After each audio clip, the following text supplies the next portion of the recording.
Kung naghahanap kayo ng place para mag-lunch sa Olongapo or if papunta kayong Zambales or Subic, ayan, lagay ko na lang yung location. Pugon Corner Smokeyard. Try nyo dito, masarap.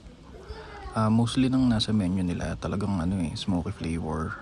Yung order yata namin dito is barbecue supreme. So yan yun. Different kinds of meat and barbecue. We also added lasagna and then pancit quesado.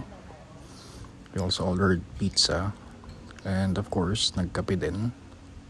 Dahil tanghaling tapat yan tas malayo pa yung biyahe. Para hindi antukin sa pagdadrive. Their lasagna, may 2 sauces siya. Yung marinara sauce yata and yung white sauce. Pero nagustuhan ko dyan yung pancit quesado kasi smoky flavor talaga. And basta masarap yung pagkaluto niya. This pizza okay lang, smoke flavor. So we ordered aloha for the pizza. And then yan, brisket I think. So nakita niyo naman, sobrang lambot niya. Tsaka hindi na ako nag-add ng sauce dyan kasi sobrang malasa na talaga yung pinaka-meat. And then eto, may chicken din. Of course yung ribs na talagang humihiwala yung laman yan sa buto. Ayan o, kita nyo. Sobrang lambot niyan, tapos sobrang juicy din.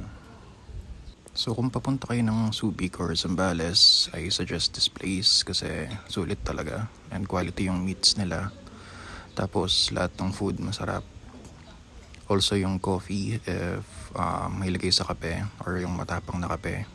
Sarap din yung kape nila, matapang. And then for me, balance lang yung sweetness and yung flavor ng kape.